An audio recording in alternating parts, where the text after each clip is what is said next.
Hello viewers, welcome back to my channel. আশা করি আপনারা সবাই ভালো আছেন। আজকে আপনাদেরকে টক ঝাল মিষ্টি আমের আচার তৈরি করে দেখাবো। আর এইভাবে আমের আচারটা তৈরি করলে 1 বছর সংরক্ষণ করে রাখতে পারবেন। আমার চ্যানেলের যারা নতুন বন্ধু অবশ্যই আমার চ্যানেলটাকে সাবস্ক্রাইব করে দেবেন আর পাশে থাকা বেল আইকনটি প্রেস করে দেবেন। তো স্কিপ না করে পুরোটা ভিডিও অবশ্যই দেখুন।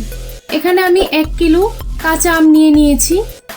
এবার ভালোভাবে ধুয়ে আমটাকে টুকরো টুকরো করে কেটে নেব। তো দেখুন এখানে আমি স্লাইস করে কেটে নিয়েছি। এইভাবে আমটাকে কেটে নিতে হবে, তাহলে আচারটা খুব ভালো হয়। তো প্রথমে চুলায় একটা ফ্রাই প্যান বসিয়ে দিয়েছি। এবার আমি এখানে 4 থেকে 5টা শুকনো লঙ্কা দিয়ে দিলাম। এখানে 2 টিস্পুন দিয়ে দিলাম আস্ত জিরে, 2 টিস্পুন দিয়ে দিলাম আস্ত ধনে আর অল্প একটু গোয়া মসুরি দিয়ে দিলাম। দিয়ে ভালোভাবে শুকনো কলায় এটাকে ভেজে নিতে হবে। অনবরত নাড়াচাড়া করে ভেজে নিতে হবে যেন মশলাটা পুড়ে না যায়। চুলার আঁচটাকে মিডিয়াম টু লোতে রাখতে হবে।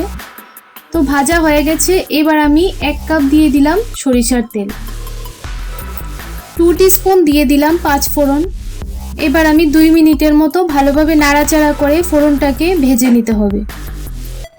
চুলার আঁচটাকে মিডিয়ামে রাখতে হবে, না হলে পুড়ে যাবে।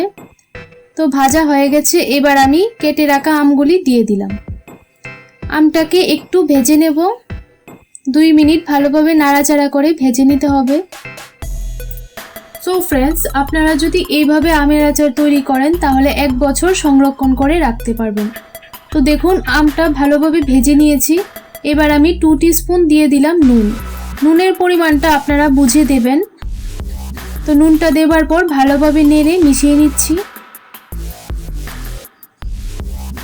আমার এই রেসিপিটা যদি আপনাদের ভালো লাগে অবশ্যই আমাকে কমেন্ট করে জানাবেন আর ভালো লাগলে একটা লাইক করে দেবেন। আপনার বন্ধুদের সঙ্গে শেয়ার করতে ভুলবেন না।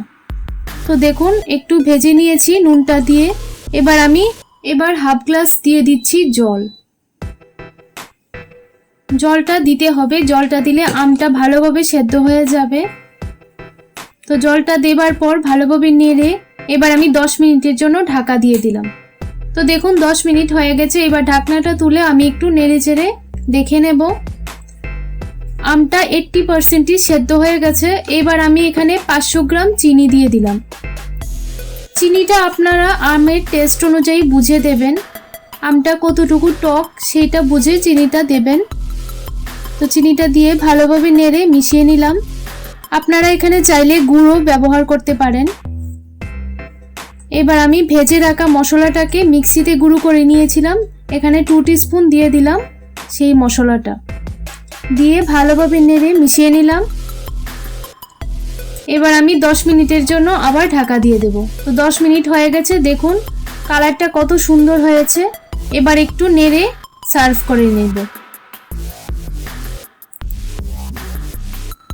তো দেখুন গ্রেভিটা এইরকম হয়েছে।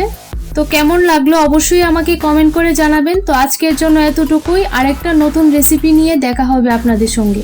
ততক্ষণ আপনারা ভালো থাকুন, সুস্থ থাকুন।